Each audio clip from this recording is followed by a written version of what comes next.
ఒక రాజు దగ్గర ఒక 10 అడవి కుక్కలు ఉండేవి. ఎవరైతే ఆ రాజ్యంలో ఒక చిన్న తప్పు చేస్తారో వాళ్ళని ఆ కుక్కలకి ఆహారంగా వేసేసేవాడు ఆ రాజు. ఒక రోజు తన దగ్గర పనిచేసే ఒక సేవకుడు ఒక చిన్న తప్పు చేస్తాడు.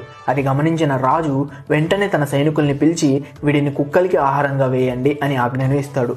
ఆ సేవకుడు ఏడుస్తూ, నేను మీ దగ్గర 10 సంవత్సరాలుగా పనిచేస్తున్నాను, మీరు నాకు ఇచ్చే శిక్ష ఇదా అని బాధపడతాడు. నాకు ఒక 10 రోజులు గడువు ఇవ్వండి అని అడుగుతాడు. సరే అని ఆ సేవకుడు కోరికను అంగీకరిస్తాడు రాజు. ఆ సేవకుడు ఆ 10 రోజులు ఆ కుక్కలకి సేవ చేస్తాడు. 10 రోజుల తర్వాత ఆ రాజు ఆ కుక్కల్ని తీసుకొని వచ్చి ఆ సేవకుడి మీదకి వదులుతాడు. ఆ కుక్కలు చాలా ప్రేమతో సేవకుడి దగ్గరికి వస్తాయి.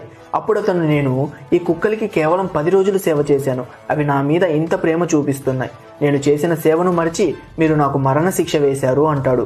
అప్పుడు ఆ రాజు తన తప్పును తెలుసుకుంటాడు. మనం మనుషులం, ఖచ్చితంగా ఏదో ఒక చిన్న తప్పు చేస్తాం. చిన్న తప్పుల్ని దృష్టిలో పెట్టుకొని మనకి దగ్గరగా ఉన్న వాళ్ళని ఎప్పుడూ దూరం